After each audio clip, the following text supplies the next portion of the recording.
Au reste, que tout ce qui est vrai, que tout ce qui est vrai, tout ce qui est honorable, tout ce qui est tout honorable, ce qui est juste, tout ce qui est juste, tout ce qui est pur, tout ce qui est pur, tout ce qui est aimable, tout ce qui est aimable, tout ce qui mérite l'approbation, tout ce qui mérite ce qui l'approbation, est vertueux et digne de ce louange, qui est vertueux et digne de louange, soit l'objet de vos pensées. soit l'objet de vos pensées. Ce que vous avez appris, Ce que vous avez appris, reçu et entendu de moi, oui, et ce que vous avez vu en moi, pratiquez-le. oui, ainsi. Et le Dieu de paix sera avec vous. Amen.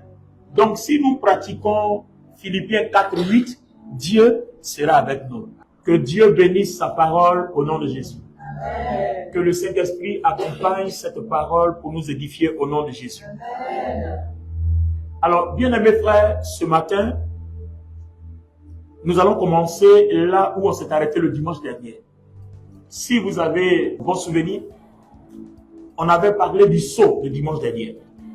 Et on a montré à partir de la parole de Dieu que le sceau, c'est le signe que nous appartenons à Dieu. Donc, si un chrétien, on te voit spirituellement, qu'il n'y a pas le sceau sur toi, cette lumière, le sceau sur ton front, le sceau dans ton cœur, le sceau sur ton bras droit, ça veut dire que tu appartiens à Dieu. Mais si les ténèbres, les sorciers et les démons te voient que ce sceau-là n'est pas sur ton front, ce sceau-là n'est pas dans ton cœur, le sceau-là n'est pas sur ton bras droit, ils savent que tu n'appartiens pas à Dieu, donc ils peuvent faire de toi ce que tu veux. Donc, les non-chrétiens n'ont pas ce sceau parce qu'ils n'ont pas accepté Jésus-Christ comme leur Seigneur et Sauveur. Ils ne sont pas passés par les eaux du baptême par engagement pour certifier que désormais leur vie appartient à Christ. Donc, les non-chrétiens ne sont pas marqués de ce sceau. Maintenant, il y a des chrétiens aussi qui sont passés par les eaux du baptême, qui ont pris un engagement de devenir enfants de Dieu, d'appartenir à Christ seulement par leur manière de vivre. Le sceau là n'est pas ou n'est plus. Donc, ils sont dans l'église, mais toutefois, ils n'appartiennent pas à Dieu à cause de leur façon de vivre.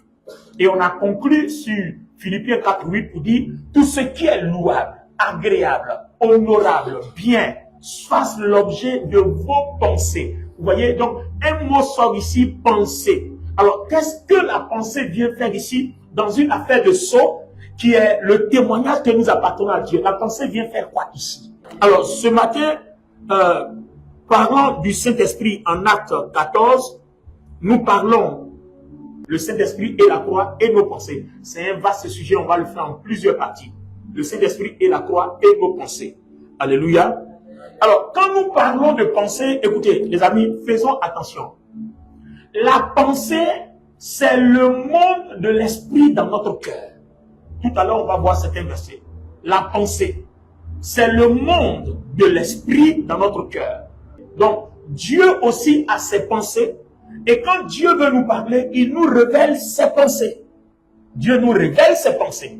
Donc, nous aussi, quand Dieu veut nous juger, il regarde nos pensées. Donc, Dieu ne va jamais juger un être humain à partir de ses attitudes. Il regarde tes pensées parce que ce sont tes pensées qui enfantent tes attitudes, tes faits et gestes. Donc, la pensée devient un monde très important dans le processus du surnaturel. Si vous voulez être puissant spirituellement, si vous voulez être fort spirituellement, vous devez avoir une maîtrise parfaite de vos pensées. Même quand nous voulons opérer spirituellement, on se sert de nos pensées. Écoutez, j'ai écouté une fois le témoignage d'une ex-sorcière convertie qui rendait son témoignage. Elle dit que quand elle est en Afrique, qu'elle va aller en mission en Europe, elle se sert d'un balai pour voler. Donc, elle prend le balai. Elle pense que le balai est un avion et le balai devient un avion. Elle vole et puis elle vient faire sa mission. Elle repense que c'est un avion. Elle vole à nouveau. Elle retourne en Afrique. Donc, tout se passe dans la pensée. Alors, essayons de parcourir les Écritures.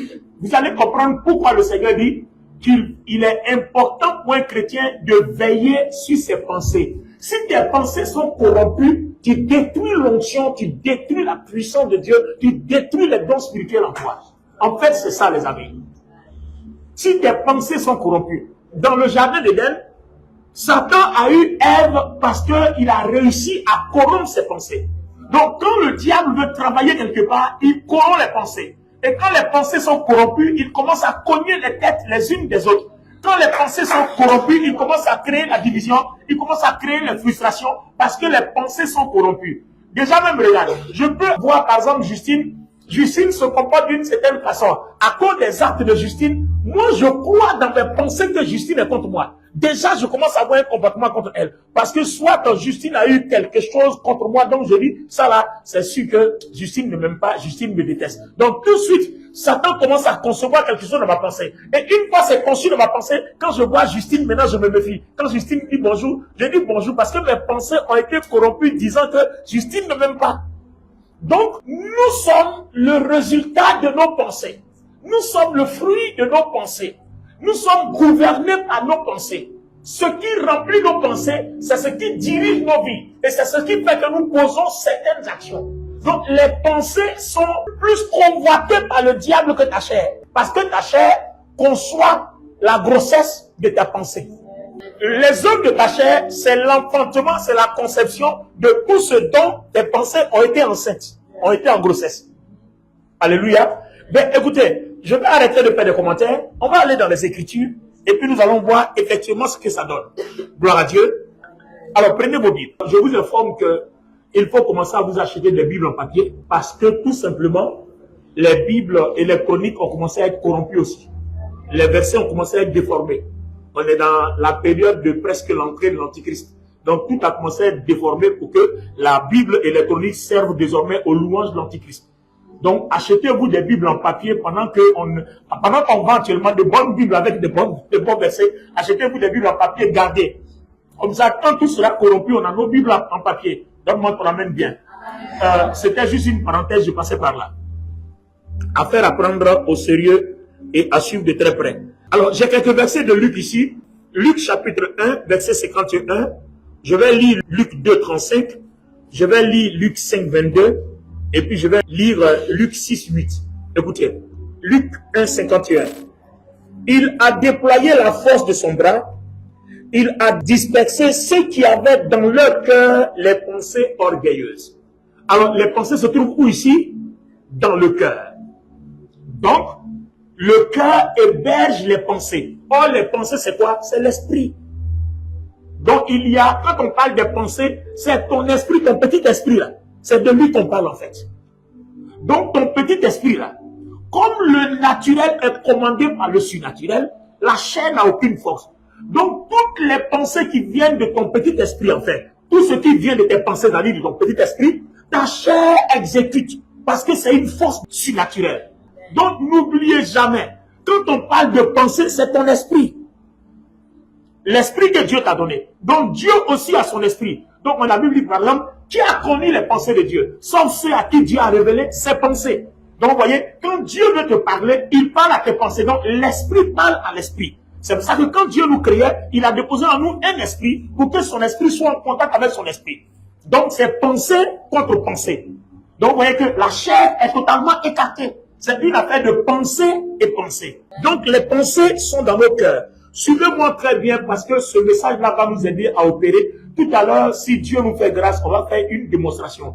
La sœur qui a eu mal au genou, tu te rappelles, un jour on a fait la démonstration en priant pour toi. Je t'ai dit, pendant que nous sommes en train de prier, vois dans ta pensée que tu es en train d'être guéri. Et tu as été miraculeusement guéri. Ça a tellement ému que tu étais en pleurs, tu n'en revenais pas. C'est comme ça en fait. Et c'est de ça que je parle. Donc soyez attentifs.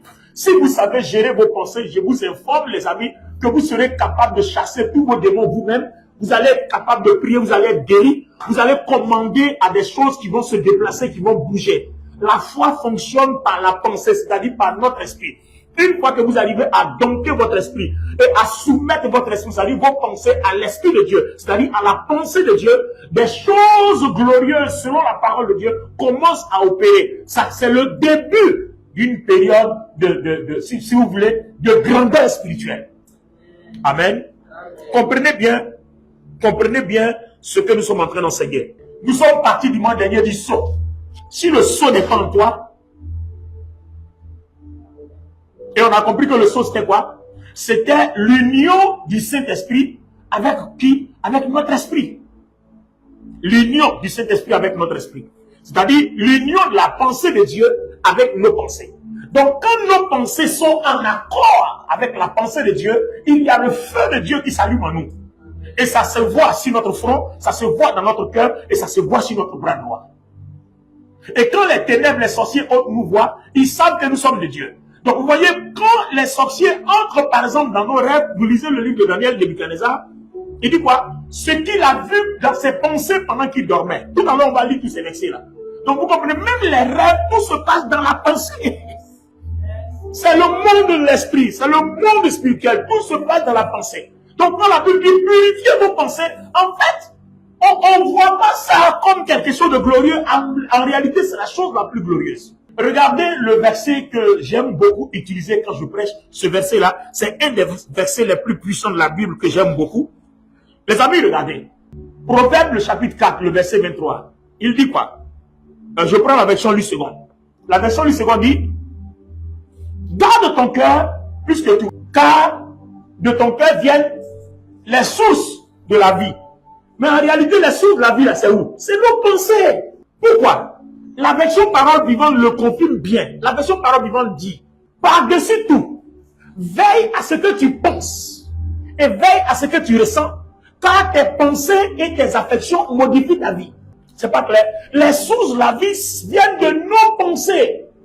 Quand vos pensées sont corrompues, quand nos pensées sont corrompues, nous sommes spirituellement vaincus. Alléluia. Alors, regardez ici, regardez la Bible. Je continue l'exploration du livre de Luc. Je m'en vais maintenant à Luc 2:35. Et à toi-même, une épée te transpercera l'âme, afin que les pensées de beaucoup de cœurs soient dévoilées. Donc, les pensées dans le cœur. Je continue. Luc 5:22. Jésus, connaissant leurs pensées, prit la parole et leur dit: quelles pensées avez-vous dans vos cœurs? Donc, la confirmation que les pensées viennent dans nos cœurs, que notre petit esprit-là habite où? Dans notre cœur. Et le Saint-Esprit aussi, il habite où? Dans notre cœur. Les pensées de Dieu, le Saint-Esprit habite où? Dans notre cœur. Donc, il va falloir que toi et moi, quand on dit que nous sommes unis au Saint-Esprit par un sceau, ça veut dire qu'en fait, nos pensées deviennent celles des pensées de Dieu. Et les pensées de Dieu deviennent nos pensées. C'est-à-dire, il n'y a pas de confusion. Les deux sont ensemble.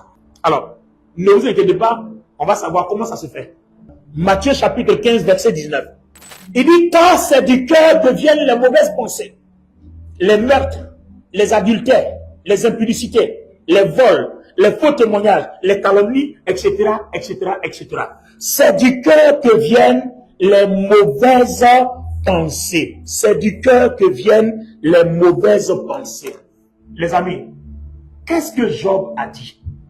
Donc, les mauvaises pensées, une fois qu'elles naissent dans le cœur, elles deviennent une force spirituelle. Soit dont Dieu se sert, soit dont le diable se sert. Donc, si tes pensées sont de mauvaises pensées, tu as ouvert une porte pour permettre au diable de prendre le contrôle de ta vie. Donc, ne sois pas étonné que de mauvais rêves arrivent et que tu sois visité par des esprits de nuit et autres. C'est quand certainement tu as dormi ce jour-là avec de mauvaises pensées et des péchés non confessés. Est-ce que vous écoutez? Ça veut dire que si vos pensées sont bien gardées, les portes sont fermées à l'ennemi. Toutes sortes de portes sont fermées à l'ennemi. Nous avons écouté des témoignages des actes satanistes qui ont servi le diable et qui maintenant servent le Seigneur sur le Zoom. Vous vous souvenez? Il y a un qui rendait son témoignage et puis qui disait que il y avait des femmes et certains hommes qui se mettaient dans leur lit à rêver des relations passées. Par exemple, quand ils ont été ou elles ont été marquées par une relation, elles rêvent et puis elles commencent à revivre dans leurs pensées tous les ébats et toutes ces choses-là. Il dit qu'au même instant, ça ouvre les portes et les démons entrent. Vous voyez, le monde de la pensée. Rien que des imaginations. Alors, je voudrais vous faire une démonstration naturelle. Pour ceux qui ont eu l'habitude, est-ce qu'il vous est arrivé souvent d'aller dans les toilettes? Hein? Permettez-moi que j'aille sur ce terrain-là. Il est très courant chez tous les hommes. Tu vas dans les toilettes et puis souvent, tu sens que tu as envie de faire pipi, mais ça ne vient pas. Et puis tu te sers de tes pensées pour pousser le pipi à venir. Beaucoup de personnes expérimentent ça. Ça, c'est quelque chose qui est commun. C'est-à-dire, à force de réfléchir, le pipi vient. Vous voyez, en fait, vous faites naître une force qui commande au corps d'accomplir quelque chose qui tarde à venir. De la même façon, la foi aussi fonctionne avec les pensées. Si tu es en train de prier pour un malade, tant que tes pensées ne l'ont pas encore vu, guérir, il ne guérira jamais. Ce n'est pas parce que tu dis sois guéri qu'il est guéri. Non. Il faut que spirituellement, tu conçoives, tu acceptes, c'est-à-dire, tu sois en grossesse qu'une naissance, un accouchement d'une guérison est sur le point de s'accomplir. Est-ce que quelqu'un comprend ça? Amen. La pensée est très forte. Alors, qu'est-ce que Job a dit? Job a dit, ce que je craignais, c'est ce qui m'est arrivé. Ce dont j'avais peur, c'est ce qui m'est arrivé. Donc, il a mis dans sa tête qu'il a peur. Le diable s'est servi de la peur pour réaliser ce qui devait arriver. Donc, aussi longtemps que tu ne mets pas dans tes pensées que tu as peur, ce que tu mets dans tes pensées, c'est ce qui va se réaliser. En fait, c'est là aussi une démonstration de la manifestation de la foi. Donc, un chrétien qui a l'assurance, c'est un chrétien qui marche en toute pensée pure.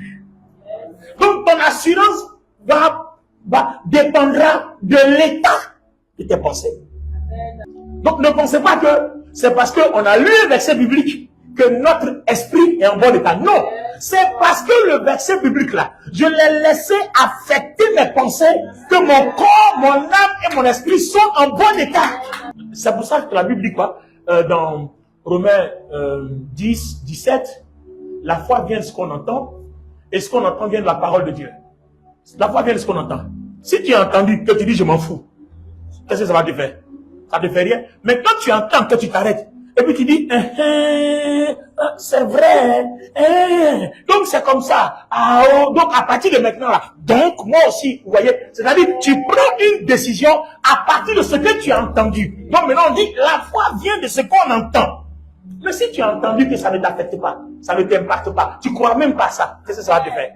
Ça fait rien. C'est pour ça que beaucoup sont appelés, mais peu seront élus. Parce qu'on est dans l'église là, tout ce qu'on prêche là, quelqu'un assis, il entend, c'est pas son problème, ça ne lui fait rien, c'est pas son affaire, fait rien avec ça.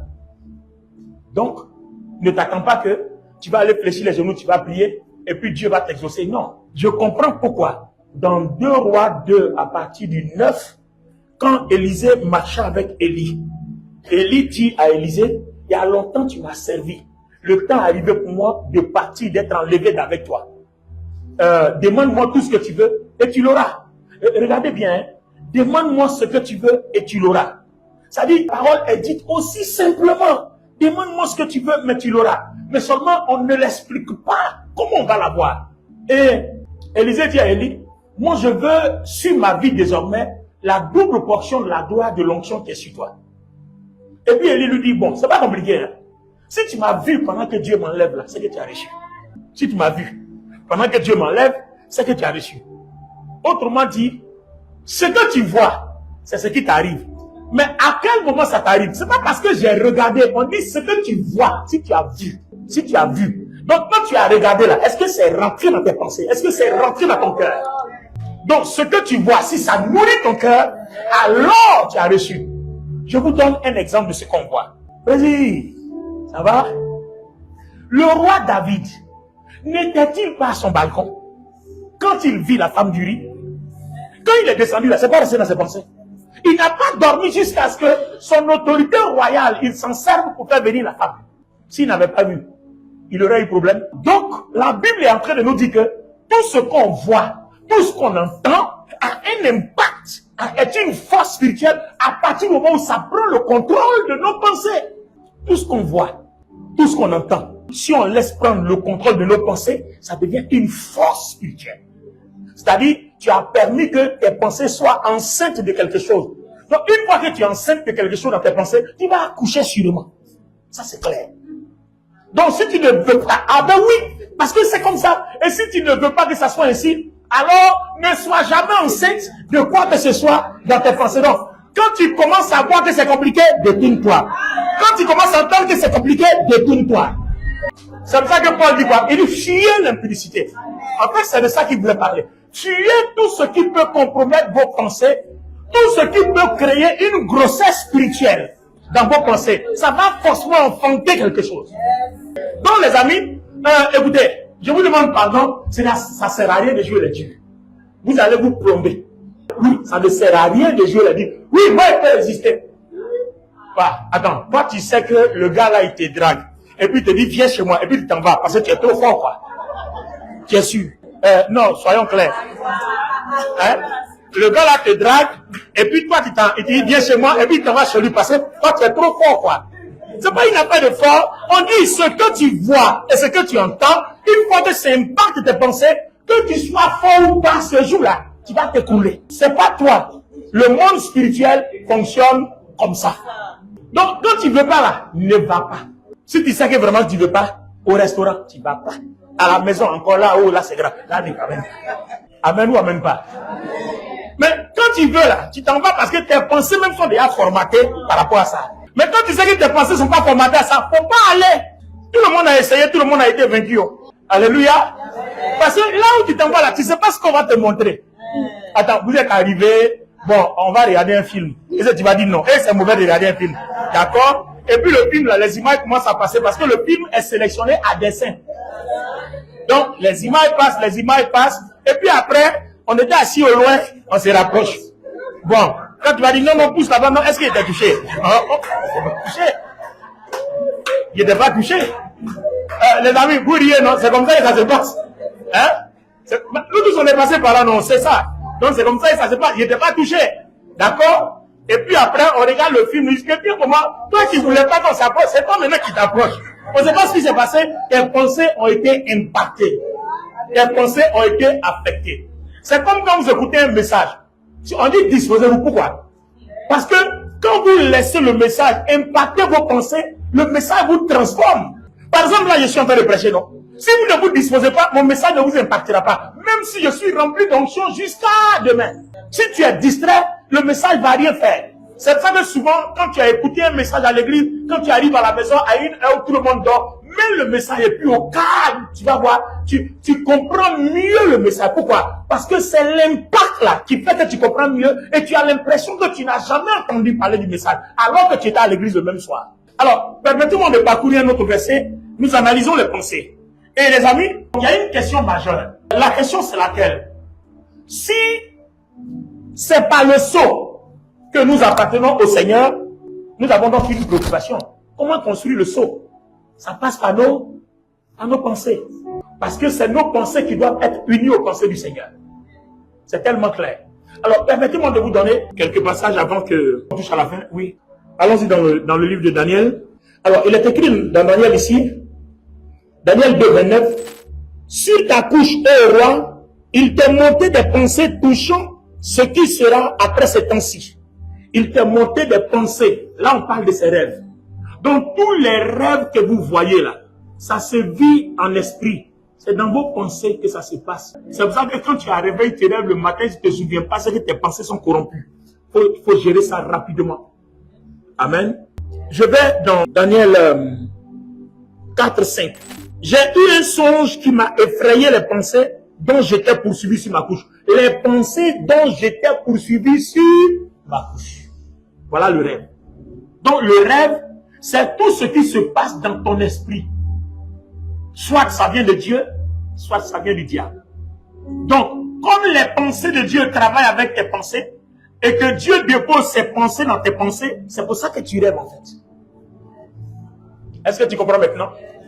Donc, tous les rêves qui sont de Dieu, c'est le dépôt de ce que Dieu a envie que tu saches dans tes pensées. Dieu fait un dépôt, c'est comme si c'est un transfert de pensée qu'on envoie dans tes pensées pour que tu saches ce que Dieu veut que tu comprennes. Et même quand Dieu veut te parler, il te parle dans tes pensées. Il te regardera et puis il te communique ses pensées à tes pensées et tu vas les ressentir. Regardez par exemple, nous sommes assis ici, non? Si quelqu'un veut voir sa maison dans sa pensée, tu peux voir. Dis-moi, là où tu es assis, pendant que tu me regardes, est-ce que dans tes pensées, tu ne vois pas ta maison? Tu vois ta maison, tout de suite même, tu vois la porte d'entrée, tu vois où ton lit est, tu vois où tu as déposé l'assiette dans laquelle tu as fait ton petit déjeuner, tu sais où tu as mis ça, dans le levier, tu n'as même pas lavé ça, c'est où tu es venu. Donc tu sais où tu as mis ça. Donc tes pensées visionnent déjà. Pendant que tu es assis à l'église ici, tes pensées sont là-bas. Donc l'apôtre Paul dit quoi? Il dit, je suis absent de corps, mais présent d'esprit. Mes pensées sont au milieu de vous là-bas. Donc il transporte, il projette ses pensées dans un endroit. Maintenant, ce qui est intéressant, si on permet au Saint-Esprit de projeter nos pensées ça devient maintenant un don, une manifestation et une opération dans le surnaturel. C'est le côté intéressant quand on prie beaucoup, quand on lit beaucoup la Bible et quand on permet à nos pensées d'être adaptées à celui de Philippiens 4:8. Au reste, que ce qui est agréable, ce qui est louable, ce qui est honorable fasse l'objet de vos pensées. Et puis le verset 9 dit quoi? Et ainsi Dieu sera avec vous. Amen. Amen. Relis-nous encore pour Philippiens 4:8-9. Au reste, frère, que tout ce qui est vrai, tout ce qui est honorable, tout ce qui est juste, tout ce qui est pur, tout ce qui est aimable, tout ce qui mérite l'approbation, ce qui est vertueux et digne de louange, soit l'objet de vos pensées. Ce que vous avez appris, reçu et entendu de moi, et ce que vous avez vu en moi, pratiquez-le. Et le Dieu de paix sera avec vous. Donc, si vos pensées sont les pensées de Dieu, maintenant, il va falloir que toi et moi, on arrive à déposer dans nos pensées les pensées de Dieu. Et comment ça se fait? Et c'est là la grande question. Est-ce que je pourrais la développer aujourd'hui? Je vais toucher un petit point pour nous aider, et puis je vais m'arrêter là par la grâce de Dieu. Alléluia. Alors, Michée, le chapitre 4, le verset 12 dit, « Mais elles ne connaissent pas les pensées de l'Éternel, elles ne comprennent pas ses desseins. Elles ignorent qu'il les a rassemblées comme des gerbes dans l'air. » Amen. Je vais dans Amos. Amos va me dire, « Car voici, qui a formé les montagnes et créé le vent, et qui a fait connaître à l'homme ses pensées, celui qui change l'aurore en ténèbres, et qui marche sur les hauteurs de la terre, son nom est l'Éternel, le Dieu, etc., etc. Je vais maintenant dans Genèse. Genèse 6:5. L'Éternel vit que les pensées des hommes étaient grandes sur la terre et que toutes les pensées de leur cœur se portaient chaque jour uniquement vers le mal. Waouh! Waouh! Waouh! Leurs pensées se portaient uniquement vers le mal. Donc, quand les pensées se portent uniquement vers le mal, qui est la puissance, qui est la force derrière le mal? C'est le diable. Donc vous voyez que toutes vos actions ne seront que mal. Amen. Cependant, écoutez ceci, le chapitre 8, verset 21. L'Éternel sentit une odeur agréable et l'Éternel dit en son cœur, je ne maudirai plus la terre à cause de l'homme parce que les pensées du cœur de l'homme sont mauvaises dès sa jeunesse et je ne frapperai plus ce qui est vivant comme je l'ai fait. Alors, si vous prenez la version de la Bible King James en français, vous allez voir qu'il vous parle de Dieu. Je ne sais pas si vous avez ce verset-là, aidez-moi. Je crois que on est dans Genèse 6 et puis dans Genèse 10, si je ne me trompe pas, ou à la construction de la tour de Babel. Vous vous souvenez? C'est-à-dire, Dieu dit, voilà ce qu'ils ont projeté faire dans leurs pensées et ainsi, moi-même Dieu, je ne peux plus rien contre. Une fois que vous avez dédié vos pensées au diable, Dieu ne peut plus rien parce que c'est volontairement que vous cédez vos pensées au diable et Dieu veut que vous les lui cédiez aussi volontairement. C'est pour ça que quand on fait la délivrance d'un sorcier ou d'une sorcière, on ne peut pas dire de mon sort. Pourquoi? Parce que le sorcier ou la sorcière a cédé volontairement ses pensées au diable. Donc il faut que elle ou il accepte de renoncer volontairement et de redédier ses pensées au Seigneur Jésus-Christ. Bon, dédier ses pensées au diable, au mal, c'est plus simple, hein? C'est plus simple. Voilà, convoitise, adultère, colère, frustration. Et qu'est-ce qui est au centre? C'est l'orgueil. C'est-à-dire, à partir du moment où votre personne est le centre de votre vie, forcément vos pensées seront dédiées au diable. Voilà tout le problème. C'est pour ça que Dieu a un problème majeur avec l'orgueil. C'est-à-dire votre personne. En fait, l'orgueil fait le culte de la personne. L'orgueil fait le culte de la personne. Donc, soit on m'a marché sur les pieds, on m'a pas salué, on m'a passé en me frottant, on m'a parlé mal, même quand on te taquine, on m'a parlé mal, on m'a fait ceci, on m'a fait cela. Vous voyez, quand votre personne est au centre de votre vie, c'est comme ça que spirituellement vous souffrez. Donc là, on est en train de résoudre un problème. Nous sommes en train de résoudre un problème. Si vous voulez, dans votre vie chrétienne, que le diable ne vous se serve pas de mauvaises pensées à vous, oubliez votre personne. Donc, numéro 1, la première des choses à faire, quand vous voulez construire de bonnes pensées, quand vous voulez que le Saint-Esprit dirige vos pensées, quand vous voulez que l'onction demeure en vous, quand vous voulez que votre sceau demeure allumé, pour que l'ennemi ne trouve aucune porte, pour que vous dominiez sur toutes les forces et les puissances des ténèbres, il va falloir que vous appreniez à dédier vos pensées au Christ. Numéro 1, ça passe par oublier le culte de sa personne et instaurer le culte de Jésus-Christ. C'est-à-dire, faites tout pour Dieu, ne faites rien pour vous. Ne pensez plus aux hommes, pensez à Jésus, ne pensez même pas à vous. Parce que le problème c'est quoi? Si je pense aux hommes et si je pense à moi, j'aurai un problème. Président, je te rends un service, j'attends que tu me rendes en retour, c'est-à-dire ma personne. Si tu ne me rends pas, je serai frustrant avec toi. Mais si je te rends un service, qu'en retour je n'attends rien de toi, que pour moi je le fais pour Jésus, qui est seulement au centre de ma vie, même si tu ne me rends pas, je n'ai aucun problème. Quand je te dis bonjour, je te dis bonjour parce que Jésus souhaiterait que je te dise bonjour.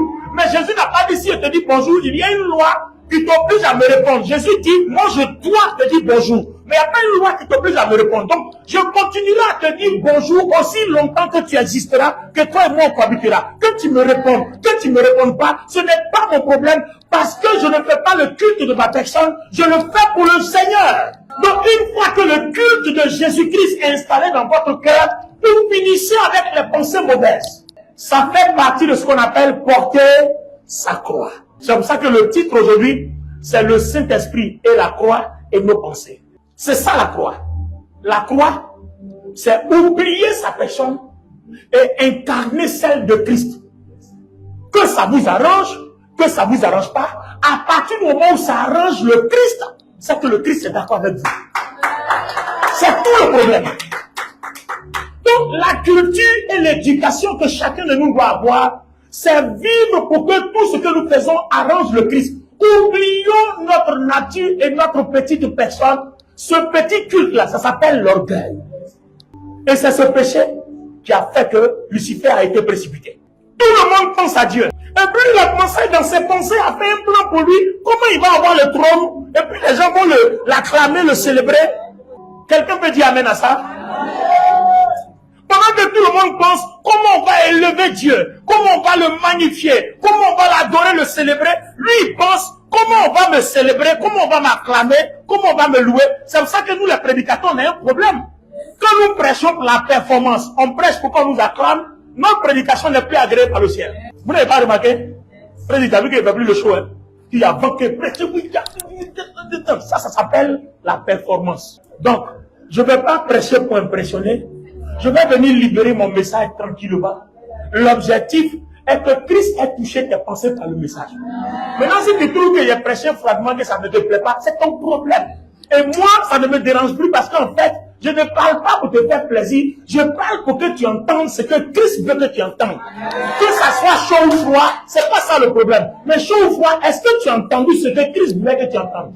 Une fois que j'ai fini, pendant que je prêche, celui qui a serré son visage, qui n'a pas serré son visage, ce n'est pas mon problème parce que je ne prêche pas pour quelqu'un, je prêche pour que Christ te fasse entendre à travers mon canal ce que tu dois entendre.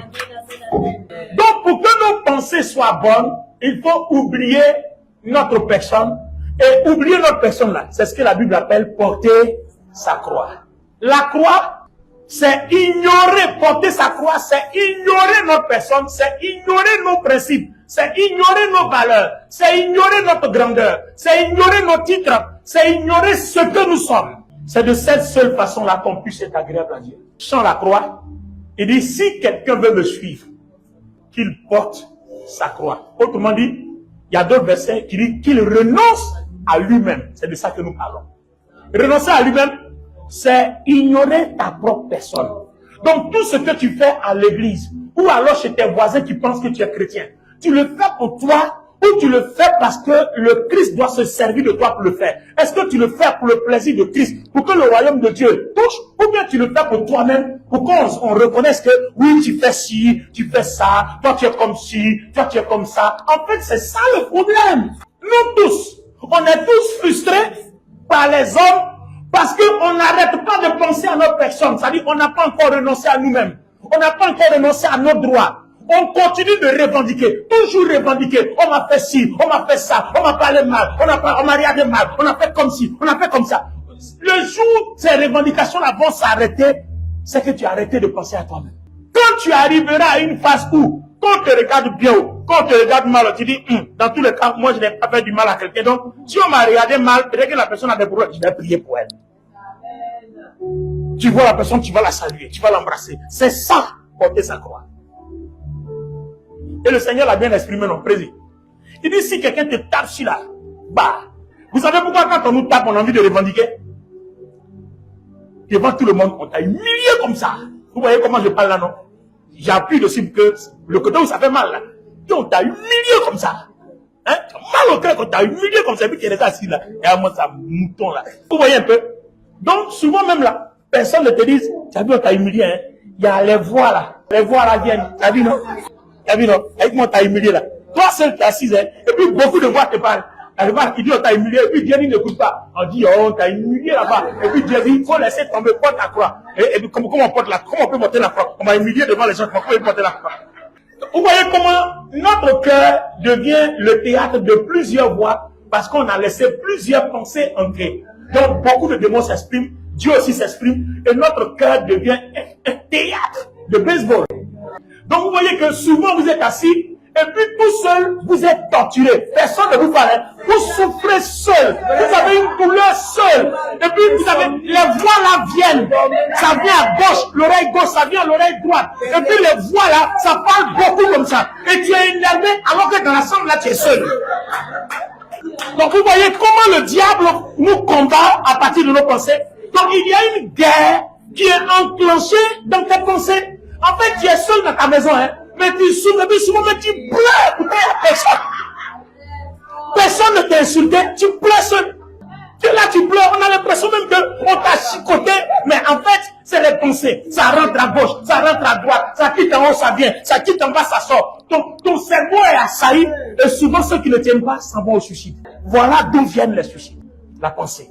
Et finalement, tout ça même là, ça fait honte même. Je vais arrêter de vivre et puis ça finit. Et puis le démon a dit, ouh, là, monte là. Saute. Donc vous voyez que tout ce qui est esprit de mort, de dépression, de maladie, même il y a certaines maladies comme le cancer qui viennent à partir de nos pensées. Le stress, ça donne le cancer. Donc quand les démons ont accès à tes pensées, tous ces esprits-là viennent s'installer. Ils créent un problème. La solution, c'est l'autel de la croix, comme nous avons parlé dans la Sainte Seine. Il faut porter cette croix. Or, cette croix-là, c'est quoi? C'est les portes d'entrée. L'autel, c'est quoi? C'est les portes d'entrée et de sortie des divinités. On a lu dans le cas de Gédéon. Il a fallu abattre l'autel de Baal pour rebâtir l'autel de l'Éternel. Pour avoir la victoire sur les Madianites. Avec 300 personnes seulement, il a gagné toute une nation. Mais il a fallu d'abord abattre l'autel de Baal. Et rebâtir l'autel de l'Éternel. Nous aussi, nous sommes chrétiens, mais on ne porte pas notre croix. On récite la croix de Golgotha là. Mais en fait, tu dois avoir ça dans ton cœur. C'est un mode de vie. Renoncer à soi-même, c'est ça l'autel de la croix. Donc, une fois que je renonce à moi, j'ouvre la porte d'entrée et de sortie qu'au Saint-Esprit seul. Mais si je n'ai pas encore renoncé à moi, l'autel de Baal est encore là. Donc, le Saint-Esprit rentre, il sort. Les Baalistes rentrent et puis ils sortent. Voilà le gros problème que nous avons, nous les chrétiens. C'est pour ça que notre vie spirituelle n'est pas stable. Aujourd'hui tu es béni, demain tu es en bas. Demain tu es béni, demain tu es en bas. Et il y a des prophéties qui sont en ceci toi, qui ne se réalisent et qui ne s'accomplissent jamais. Parce que tu ne laisses pas la porte au Saint-Esprit seul pour contrôler le monde de tes pensées. Là où tout est conçu avant la réalisation. C'est dans tes pensées que tout se conçoit, que Dieu conçoit tout avant la réalisation. Donc, quand tes pensées sont corrompues, que d'autres choses rentrent dedans, Dieu ne peut plus tout réaliser parce qu'il n'a pas le contrôle absolu. C'est un problème majeur. Vous voyez, avis aux chrétiens qui aiment seulement qu'on leur impose les mains, l'imposition des mains ne suffit pas. Hein. Même si ton pasteur est le pasteur le plus onctionné du monde, où tu as rencontré le pasteur le plus haut du monde, son imposition des mains ne suffit pas aussi longtemps que le Saint-Esprit n'aura pas pris le contrôle total de tes pensées. Amen. Aussi longtemps que. Quelqu'un peut dire amen à ça? Amen. Quand la puissance de Dieu veut travailler, elle se sert de tes pensées, c'est-à-dire de ton esprit. Penser, c'est ton esprit. Parce que le Saint-Esprit même, il vient comme une pensée. Il est là comme une pensée. Donc quand il vient sceller tes pensées, alors le sceau s'allume sur ton front, le sceau s'allume sur ton cœur, et le sceau s'allume sur ton bras. Et quand tu passes, l'ennemi a peur de te toucher, parce qu'il sait que tu appartiens au Christ. Il y a une marque. Et comment on sait que tu appartiens au Christ? Parce que tu marches avec les pensées du Christ. C'est parce que tu marches avec les pensées du Christ. Alors, lis-nous encore Philippiens 4, 8, 9. Et marcher avec les pensées du Christ, c'est quoi? C'est renoncer à soi-même. Faire tout en ne pensant pas à ce qu'on gagne. Qu'est-ce que tu gagnes? C'est pas du business. La relation avec le Christ, c'est pas du gagnant-gagnant, non. C'est Christ gagnant pour que Christ nous donne ce qu'il faut. Donc, rechercher premièrement le royaume. C'est-à-dire, c'est faire gagner Christ. En fait, Christ a besoin de ton corps pour faire quelque chose. Il a besoin de tes pensées pour faire quelque chose. Une fois que tu lui as offert tes pensées, que Christ a tout gagné, alors Christ te donne ce qu'il faut. Fais de l'Éternel tes délices et il te donnera ce que ton cœur désire. Oh, nous, on veut que Dieu nous donne ce que notre cœur désire, mais nos pensées sont mauvaises. Or, on sait que dans la loi de la sémence, ce que nous sémons, c'est ce que nous recevons. Si tu sèmes le mal, tu vas recevoir le mal. C'est une loi biblique. On a déjà étudié ça ici. Si tu sèmes le bien, tu vas recevoir le bien. C'est pour ça que je crois dans, je ne sais plus si j'ai le bon verset, je crois Ésaïe, chapitre 7, 14, 15. On disait que un sauveur nous naîtra, il s'appellera Emmanuel. C'est-à-dire, il apprendra, il se nourrira de lait et de miel jusqu'à ce qu'il sache discerner le bien avant de commencer son ministère. C'est la raison pour laquelle le Seigneur Jésus a commencé son ministère à 30 ans et non très tôt. Il a fallu qu'il maîtrise ses pensées, que le mal n'entre point dans ses pensées avant qu'il commence. C'est pour ça qu'il a dominé tout jusqu'à la fin. Nos problèmes, ce sont nos pensées. Nos maladies, ce sont nos pensées. La mort et tout ce qui nous arrive, ce sont nos pensées. Il n'y a pas un jour où le diable ne cherche pas à trouver une mauvaise pensée. Parce que la mauvaise pensée, c'est la porte par laquelle il rentre. C'est comme si on a créé une fissure à l'autel de la croix. Aussi longtemps que l'autel de Baal n'était pas abattu, c'était Baal, on avait lu dans la Sainte Seine, c'était comme Juge combien? Juge chapitre 6 à partir du verset 11. Voilà, Juge chapitre 6 à partir du verset 11. Donc vous voyez qu'il fallait abattre l'autel. Donc, éloigner les mauvaises pensées, c'est abattre l'autel de Baal. Incarner Philippiens 4 ou 8, c'est implanter l'autel de la croix, celui de Jésus-Christ, celui de l'Éternel. Lis-nous Philippiens 8, et puis nous allons prier le Seigneur. Est-ce que quelqu'un est béni cet après-midi? Au reste, frère. Au reste, frère, voici la conclusion.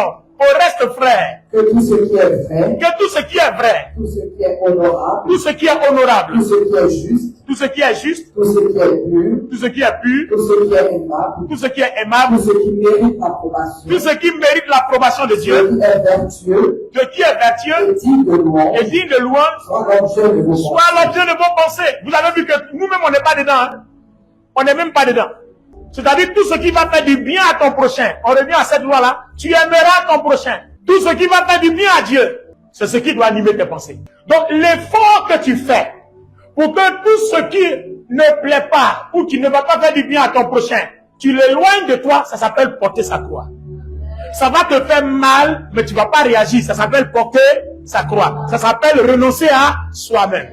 Mais si tu veux tout le temps revendiquer, tes pensées vont se corrompre. Tu vas créer une fissure dans l'autel et les démons trouveront toujours leur place pour empêcher tes rendez-vous, pour bloquer ton élévation, pour bloquer ton ascension, pour bloquer toutes ces choses-là. C'est comme ça. C'est pour ça que nous sommes spirituellement faibles. Alors, lis-moi le même Philippiens 4:8, mais la version Osterval. Au reste, mes frères. Au reste, mes frères, Que toutes les choses qui sont véritables. hein, que toutes ces choses qui sont Véritables. véritables, Toutes les choses qui sont honnêtes. toutes ces choses qui sont honnêtes, Toutes les choses qui sont justes. toutes les choses qui sont justes, Toutes les choses qui sont pures. toutes les choses qui sont pures, Toutes les choses qui sont aimables. toutes les choses qui sont aimables, Toutes les choses qui sont de bonne réputation. toutes les choses qui sont de bonne réputation, Et où il y a quelques vertus. et où il y a des vertus, Et qui sont dignes de louange. et qui sont dignes. La version Osterval, quoi. Amen. Non, on peut acclamer la parole de Dieu. Alléluia. Occupe vos pensées. Que toutes ces choses-là occupent vos pensées. Donc en fait, tu as un combat. Ton combat, c'est que ces choses-là occupent tes pensées. Donc quand tu pries, quand tu jeûnes, quand tu lis ta Bible, voilà ton combat. Avant même d'aller chez le sorcier, c'est ton combat qui est là. Parce que le sorcier là, lui veut trouver une porte. Donc si tu as vaincu ces pensées, tu l'as vaincu. C'est pour ça qu'avant de poser un acte, même quand tu es en colère, tu te dis, ce que je vais sortir là, est-ce que c'est digne d'acclamation? Réfléchis d'abord. Tu tournes ta langue combien? Président, 7 fois. Donc tu réfléchis. J'ai envie de parler, hein, mais tu as vu, non? Le sage, souvent fait ça, hein. Il dit, j'ai bien envie de te parler, bien envie de te répondre, mais que Dieu te bénisse. Et toi, tu penses qu'il est faible, hein? Non, mais il t'a eu, hein, il t'a battu. Parce qu'il devait sortir quelque chose. Mais s'il sort, c'est pour montrer ses capacités, ses performances. C'est-à-dire sur moi. Mais s'il se tait, c'est pour laisser Jésus triompher. Donc une fois que Jésus triomphe, que l'autel triomphe, la gloire de Dieu, l'onction de Dieu s'illumine encore plus dans ta vie. Et c'est comme ça qu'on fait grandir l'onction. Et tout ça se résume en un seul mot. Ce que tu ne veux pas qu'on te fasse, ne le fais pas aux autres. Voilà tout le résumé. Si vous voulez porter votre croix, tout ce que vous ne voulez pas qu'on vous fasse, ne le faites pas aux autres. Maintenant, si vous ne le faites pas aux autres, qu'on vous le fait, ne réagissez pas comme eux, ils vous l'ont fait. Ça s'appelle renoncer à soi-même. Ça s'appelle porter sa croix. Ça s'appelle transporter l'autel de la croix de Golgotha. Or, à cet autel-là, qu'est-ce qui s'est passé? Conclusion. Où est-ce que les démons ont été vaincus? Où est-ce que l'acte dont les ordonnances nous condamnaient ont été brisés? Mais cette croix-là, c'est pas Golgotha. C'est un toi dans ton cœur. C'est le monde de tes pensées. C'est là-bas que Christ a uni ses pensées à tes pensées. Donc la croix est dans ton cœur. Donc au lieu de regarder à Jérusalem, ou d'aller à Jérusalem en pèlerinage pour aller chercher Dieu là-bas, nous tous on a fait ça. On est revenu même chose avec nos colères. Avant qu'on se rende compte qu'en fait c'était dans nos cœurs. Ah, j'ai parlé à quelqu'un? Non, est-ce que le Seigneur, le Saint-Esprit a parlé à quelqu'un? On avait pensé qu'en allant sur tous les sites de pèlerinage, en allant se prosterner, faire tout ça, ces rituels traditionnels là, ça dit qu'on allait être rempli de la gloire de Dieu. Moi-même, j'ai tout fait. Je suis allé là-bas 3 fois, je me suis couché dans le tombeau du Seigneur. Mais quand je suis revenu là, il n'y a pas un, en fait, je n'ai pas vu quelque chose de ça. C'est moi qui suis ici en train de chercher la croix dans mon cœur. Je me suis couché dedans dans le tombeau. Donc en fait, il faut éviter d'être religieux. Il faut éviter d'être religieux. Église, j'ai parlé à quelqu'un. Il faut éviter d'être religieux. Est-ce que le Seigneur parle à quelqu'un cet après-midi? Il faut éviter d'être religieux. C'est pas parce que tu portes un gros crucifix au cou que tu portes ta croix. Non, c'est dans ton cœur. Qu'est-ce que tu fais quand tu as mal? Est-ce que tu pardonnes ou alors tu agis?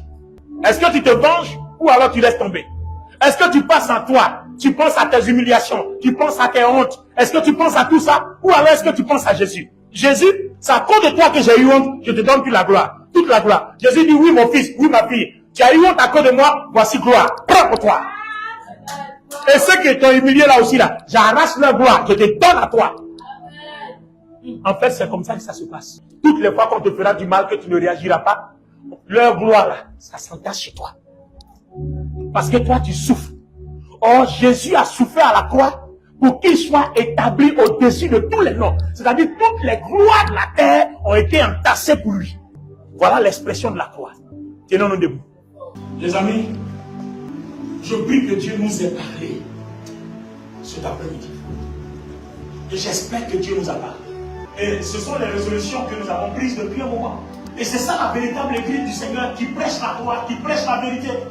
La véritable église du Seigneur qui dénonce l'orgueil, qui dénonce le péché. Parce que la sainteté commence d'abord dans nos pensées. La transformation commence dans nos pensées. La véritable église du Seigneur où on apprend aux enfants à commencer à aimer leur prochain, à ne point faire le mal, ce qui ne veut pas qu'on leur fasse. Ils ne le font pas à leur prochain, ils grandissent avec. Où les adultes dans l'église donnent l'exemple.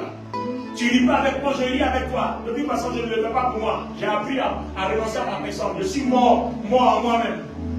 Je le fais à la gloire de Christ. Pourquoi? Parce que je veux le royaume, je veux être sauvé. Je ne revendiquerai plus rien. Mais je ferai tout pour le Christ. Parce que je veux que cette croix-là soit un hôtel bâti dans mon cœur 24 heures sur 24 qui ne laisse aucune porte ni de domination aux ténèbres. Si nous transportons la croix, les ténèbres vont nous quitter. Les amis, je vous dis, c'est à la croix là, c'est de ça que Satan a peur. La croix présente le le sang de la victoire. La croix présente la vie de Christ. La croix présente la lumière du Saint-Esprit. Le Saint-Esprit habite nos cœurs à partir de la croix. Le Saint-Esprit ne serait jamais venu s'il n'y avait pas eu la croix. Est-ce que je parle à quelqu'un? Le Saint-Esprit parle à quelqu'un? Le Saint-Esprit ne serait jamais venu sur la terre s'il n'y avait pas eu la croix. Donc le Saint-Esprit bâtit sa relation avec nous sur la croix. La base de ce qui a été fait sur la croix. Or, nous enlevons la croix et nous invoquons le Saint-Esprit. Sans la croix, le Saint-Esprit ne viendra pas parce qu'il n'y a pas de fondation. Le terrain n'est pas préparé, le terrain n'est pas pur, le terrain n'est pas sanctifié, le terrain n'est pas saint, le terrain n'est pas délivré, le terrain est occupé, est miné par d'autres esprits, donc le Saint-Esprit ne viendra pas. Sans la croix. Donc quand tu te lèves au matin, le matin tu t'en vas à ton cœur rempli de rancune, le Saint-Esprit ne t'accompagne pas. Parce que la croix n'est pas là. Tu as chassé la croix. Tu as détruit l'autel.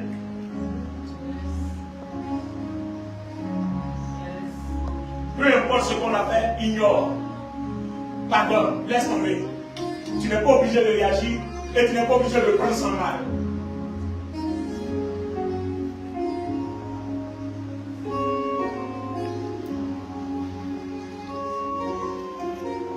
Merci Seigneur pour nos cœurs que tu guéris cet après-midi. Et pendant que tu guéris nos cœurs, tu guéris nos corps.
plus haut, tout est devant plus haut.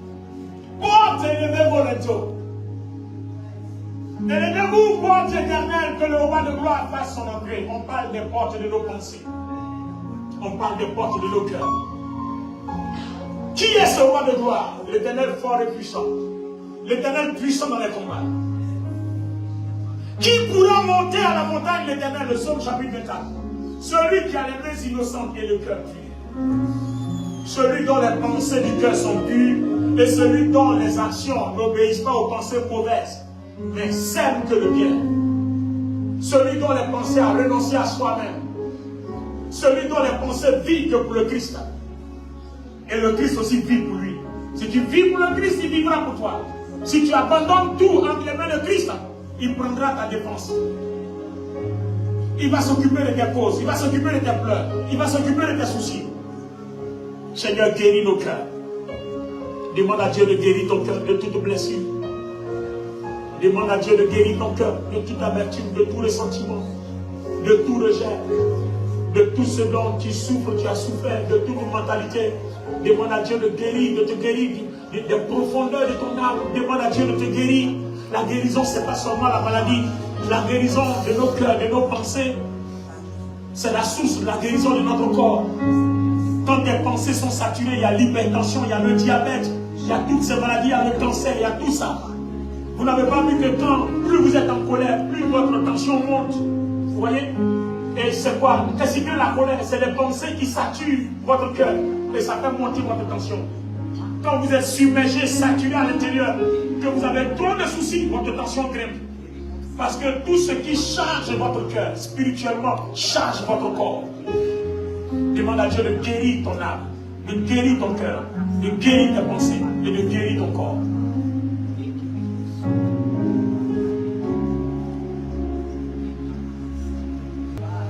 Demande au Seigneur de guérir ton cœur.